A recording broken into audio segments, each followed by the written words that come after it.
We're here today to virtually interview one of our established and local interior designers, IDR Pimentel. Yes, she is a graduate of the University of San Carlos and has worked on countless interior design projects, mostly residential and office spaces. Yes, I agree. Let us welcome her with a round of applause.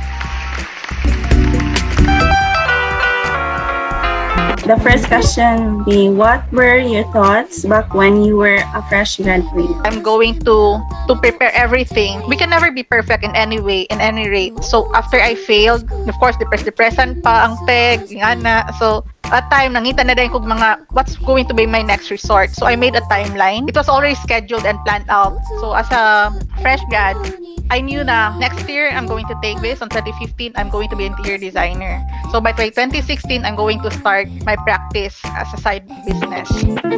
For the second question, Miss, Okay. was starting the firm a forefront runner after you obtained your license? At the end of the day, you need to know who you are. Are you a follower, a leader, or ganahan ka na ikaw ang organize in both? Because these are very helpful in any work that you do. So I already knew that as I was entrepreneurial at that time. When planning to have design for, it's like a dream come true for me. 16 ko, okay, let's start mga projects na. So kahit pa paano, even if I'm not that, I would say na expert kayo kung mga joinery, o sa una lang na kay, there's so many things that I have not learned pa naman. So I worked with the engineers at first, with contractors, and then from there, over time, I learned. What was your struggles when you started your business? Not all your clients are going to speak to you in English. Some are very casual and blunt about how they think. Some would really turn you down in a snap because they think na you're not a good fit for them. The problem is not you or them. It's just that they don't see it eye to eye. As a new interior designer, you will think that it's an opportunity for you to grow. But the client may think also na bago pa, basing mas dako ako magasto. They have their own fears. You also need to understand that one. So if you wanted to start, you start small. Number 5, what was your most memorable project during your career, and what, if any, have you learned from it? If you wanted the links, it's the mistake you have acquired. So that project, I learned how to stand on my ground. At the time, my client was pushing me, do this, do that. I became that yes person to her because, okay miss, yes miss, okay miss, I will do this, I will revise. And to think I did a lot of work already.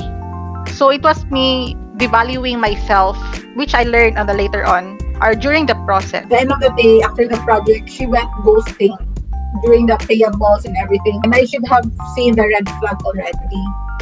Number 7, how do you differentiate the easy and hard to please clients? How do you deal with hard clients or a professional and a person? You cannot actually tell na if they're easy or hard clients because at first, you make your own judgment naman, di ba? So, my first impression na friendly man siya, but then you try to observe how they talk, how they walk, how they speak, their tone of voice. When it comes to easy and hard clients, I determine them during our conversation, not on our first meeting, but all throughout the project. Number 8, Miss, as a businesswoman, what struggles are foremost present and how do you deal with it? I think the most struggle man siguro, for me lang no, it's you, or me, actually. I would say it's me because mura ko sa nag-drive ka, you're the one leading where to go, manggod. So, even if medyo nahanay na nako ang mga process nako before, o man akong gusto, but still, dili pa siya yung anak-anay because I'm having a hard time pa delegating things. Number 10. Yes.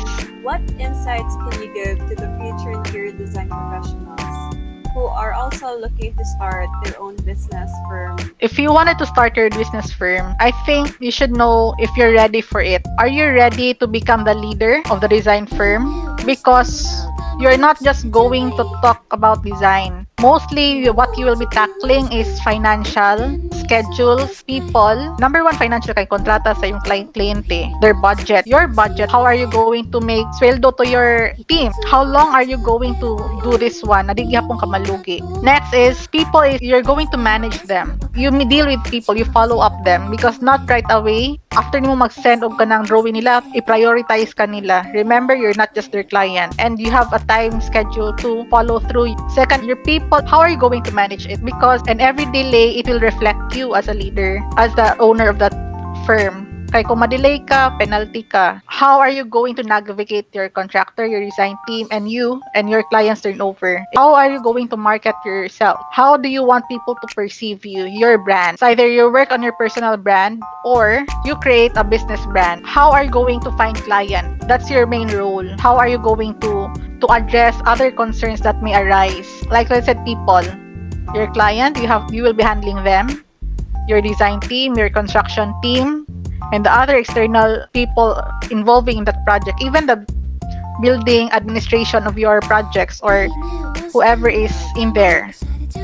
So daghan kay siya i-oversee nimo. These are mostly the three things that you have to look on, and also yourself. You really need to be prepared that if you have to make your own research. There's so many things that you need to think about, and you need to be prepared because at the end of the day, no matter how good your marketing is, but if your customer service is not good, it's going to be a very hard bounce back. Works for you and how you want to do it. Kay lain-lain man tag pamaagi. Kanar siya.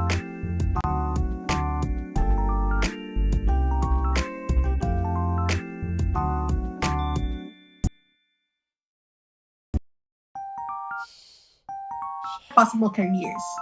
So, self-employed interior designer, sales designer, interior design associate for a design firm, architectural firm, or construction firm. You could be a corporate employee for specialized projects, let's say for hospitality industry. So you'll be doing a lot of hotel projects. So you could be a furniture designer, visual merchandiser, events or related field. Because you need, but first, before you become a licensed professional, you need to graduate for a 4-year course, and you must have a PRC, and you must be a PRC holder for you to be called interior designer. Now, once you graduate, you will feel empowered, prepared to take a journey, knowledgeable, experience, and feel more competent in taking design projects for them typo errors. So before I will show you our actual work experience. So first, I mentioned before, these are the design phases that you're going to encounter when you are become a professional. So now first is consultancy. It's where your communication comes in when you talk to them. You will enhance this one in your university, and you will be able to apply this once you become a licensed professional. You need to listen, hear their concerns, and relate your how you want to apply this one. Second is a design phase. So this is where creativity comes in. Your problem-solving solution, which I mentioned before, you need to know how you're budgeting because at this point you're going to talk about it. Your spatial awareness, design solution, space planning will be shown through creativity.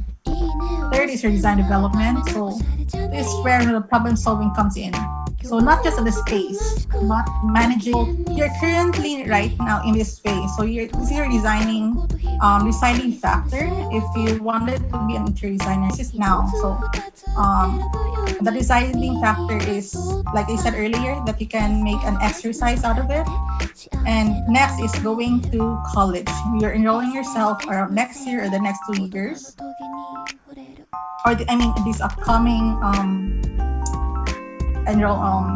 classes. So that is your stepping stone in so that you will become an interior design professional in the next few years. So you have to have mentorship. So during your college, you'll be communicating with your professors, your instructors, and even in your colleagues. And you have a little over the course of time, you're going to have an exposure to whom to talk on how to deal with this one. It's not going to be a easy ride for everyone because even we have bumps along the way. Even I did. So do not be discouraged on how I managed to post-COVID.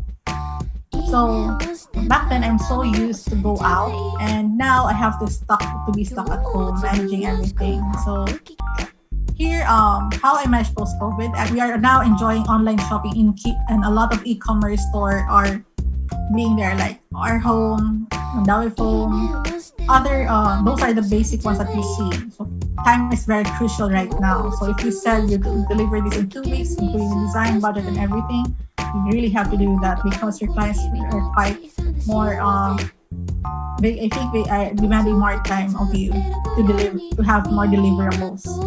Next was a project management. The project management I used to do before was like manually. I go to the site, I explain to them, I talk to them individually, so that I wouldn't miss anything with them, and including to my suppliers. But right now, we have all the Zoom meetings, Google Meet, Viber, WhatsApp, and everything is done through social media. There are so many tools already on hand, and we're still learning on how to navigate things to make it easier. Okay, so those are project management learning. So um, our e-learning is all around the globe. So you cannot say na I don't know anything about this one. I'm not familiar with this material because you just need to meet classes and make a lot of research. And last on how I manage my post-COVID still is because I need to take care of my mental health, because if you feel burnt out, you just don't know, you just need to take a break. And also this will also be applied in your student life, also to always feel inspired to do so.